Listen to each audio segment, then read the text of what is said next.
ಪಕ್ಷೇತರವಾಗಿ ಮುಂದುವರಿತೀರಾ? 3ನೇ ತಾರೀಕು ನಾಮಿನೇಷನ್ ಅದೇ 3ನೇ ತಾರೀಕು ಮಾಡ್ತೀವಿ ಅಂತ ಹೇಳಿದ್ವಿ ಸರ್.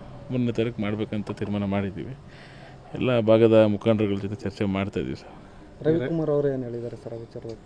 ಅದೇ ಅವ್ರು ಹೇಳಿದ್ರು ಸರ್, ಅವರು ಪಾರ್ಟಿ ಸಿಸ್ಟಮಲ್ಲಿ ಪಾರ್ಟಿ ಕಲ್ಚರಲ್ಲಿ ಹೇಳಿದರು.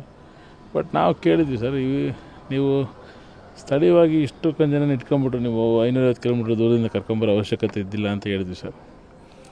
ಗೋವಿಂದ ಕಾರಜೋಳ ಸಾಹೇಬ್ರನ್ನ ಕರ್ಕೊಂಬಂದಿರೋ ಪರಿಸ್ಥಿತಿ ಏನು ಅದೆಲ್ಲ ವಿಮರ್ಶಿಸುವಾಗ ನನಗೆ ಹೇಳಿದ್ರು.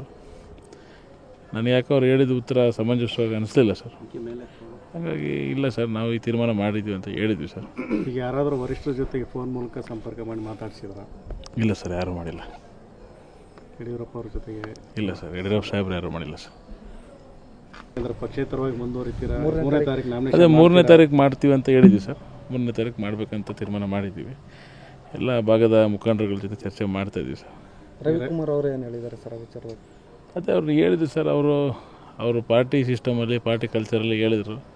ಬಟ್ ನಾವು ಕೇಳಿದ್ವಿ ಸರ್, ನೀವು ಸ್ಥಳೀಯವಾಗಿ ಇಷ್ಟೊಂದು ಜನ ಇಟ್ಕೊಂಡ್ಬಿಟ್ರು, ನೀವು 550 ಕಿಲೋಮೀಟ್ರ್ ದೂರದಿಂದ ಕರ್ಕೊಂಬರೋ ಅವಶ್ಯಕತೆ ಇದ್ದಿಲ್ಲ ಅಂತ ಹೇಳಿದ್ವಿ ಸರ್. ಗೋವಿಂದ ಕಾರಜೋಳ ಸಾಹೇಬ್ರನ್ನ ಕರ್ಕೊಂಬಂದಿರೋ ಪರಿಸ್ಥಿತಿ ಏನು ಅದೆಲ್ಲ ವಿಮರ್ಶಿಸುವಾಗ ನನಗೆ ಹೇಳಿದ್ರು. ನನಗೆ ಯಾಕೆ ಅವ್ರು ಹೇಳಿದ ಉತ್ತರ ಸಮಂಜಸವಾಗಿ ಅನಿಸ್ಲಿಲ್ಲ ಸರ್. ಹಾಗಾಗಿ ಇಲ್ಲ ಸರ್, ನಾವು ಈ ತೀರ್ಮಾನ ಮಾಡಿದ್ವಿ ಅಂತ ಹೇಳಿದ್ವಿ ಸರ್. ಈಗ ಯಾರಾದರೂ ವರಿಷ್ಠರ ಜೊತೆಗೆ ಫೋನ್ ಮೂಲಕ ಸಂಪರ್ಕ ಮಾಡಿ ಮಾತಾಡ್ಸಿದ್ರ? ಇಲ್ಲ ಸರ್, ಯಾರೂ ಮಾಡಿಲ್ಲ. ಯಡಿಯೂರಪ್ಪ ಅವ್ರ ಜೊತೆಗೆ? ಇಲ್ಲ ಸರ್, ಯಡಿಯೂರಪ್ಪ ಸಾಹೇಬ್ರು ಯಾರೂ ಮಾಡಿಲ್ಲ ಸರ್.